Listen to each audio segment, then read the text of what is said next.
All right, let's get right into it. We are about to take a journey, a deep dive into one of the most monumental myths ever told. I'm talking about a story of incredible heroes, terrifying monsters, and an inescapable destiny. Really, a cornerstone of epic literature. We're going to explore the tragedy of Siegfried, a tale straight from the heart of the Nibelungenlied. You know, this quote, it just hits the nail on the head, doesn't it? This isn't your average adventure story, not by a long shot. What we're dealing with here is this incredibly somber, epic tale. It's all about fate, about crime, and the consequences that always follow. And of course, that never-ending struggle between good and evil. It's the perfect way to set the stage for the tragedy we're about to get into. So, every great hero has an origin story, right? A moment that defines them? Well, Siegfried's is one for the ages. It all starts with a single, defining act of heroism, a showdown with a monster that would literally forge him in blood and fire. Okay, before we go any further, it's probably a good idea to get some context, right? So what is the Nibelungenlied? Well, think of it as the German Iliad. And that's not an exaggeration. It's this absolutely incredible tapestry weaving together all these half-forgotten myths, little bits of real history, and legendary figures all into one massive, sweeping story that became fundamental to a whole culture. So let's set the scene. Picture this. We're on the desolate, windswept Hnita Heath, and this is where we meet our antagonist, the great dragon, Fafnir. But listen, this is no ordinary, mindless beast. Oh no.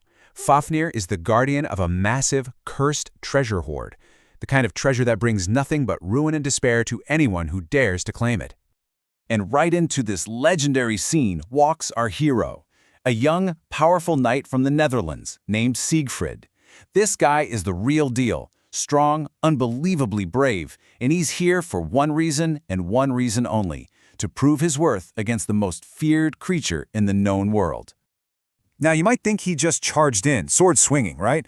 But Siegfried's victory wasn't just about brute strength. It was about brains. The story goes that he dug a trench right in the dragon's path, and as this colossal beast lumbers over the top, Siegfried, waiting below, strikes. He thrusts his sword straight up into the dragon's soft underbelly, right into its heart. It's an absolutely legendary win, achieved with cunning as much as with power.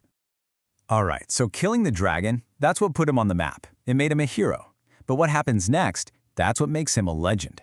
This is the moment Siegfried goes from being a mere mortal hero to becoming something else entirely. So as Fafnir's life is draining away, its magical blood pooling on the ground, Siegfried makes a fateful decision, a choice that will change everything. He decides to bathe in it, believing, hoping that its magic will give him power beyond imagination.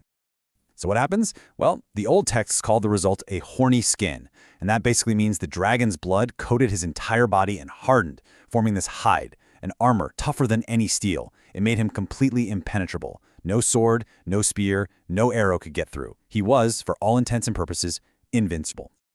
And you really have to let that sink in. Siegfried is not just a man anymore. His power is almost divine. He can walk into any battle knowing he's basically untouchable. A warrior who simply cannot lose in a fair fight. This is Siegfried at the absolute pinnacle of his strength. But you know how these stories go. Every great tragedy needs a fatal flaw. And Siegfried's seemingly perfect armor, it has one. And the craziest part?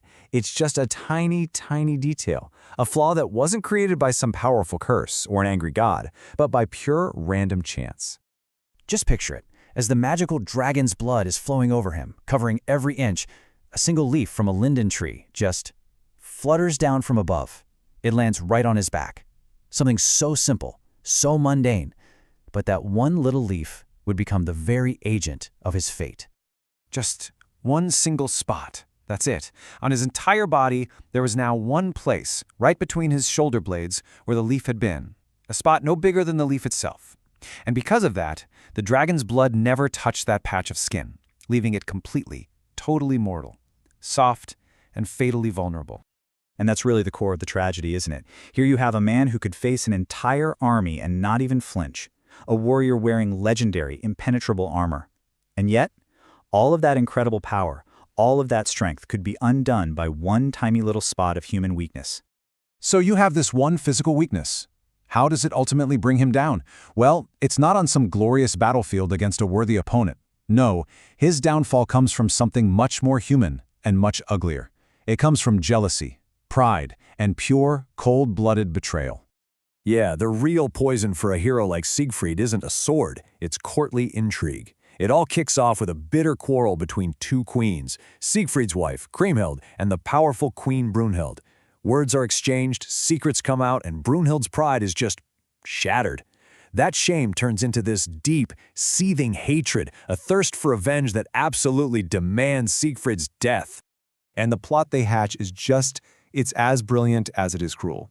First, you have the villain, Hagen. He goes to Siegfried's wife, Kriemhild, and completely plays on her love for her husband. He tricks her into telling him about the vulnerable spot, pretending he just wants to know so he can protect Siegfried in battle.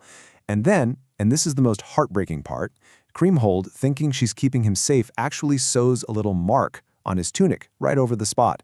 The target is literally marked by the person who loves him most. So they lure Siegfried out on a hunt. He bends down to drink from a spring, totally unsuspecting, and that's when Hagen strikes, driving a spear right through that mark and right through Siegfried's back. And just like that, the hero is gone. He doesn't fall in some epic battle surrounded by foes. He's taken down by a cowardly spear in the back. The man who is invincible, the man who couldn't be beaten by pure strength, was ultimately destroyed by pure treachery. So it really leaves you with a big question, doesn't it? What is it that truly defines a hero like Siegfried? Is it all the incredible strength, the invincibility, the great deeds? Or is it that one single, tragic flaw, that one little spot that, in the end, made him fatally and completely human? It's something to think about.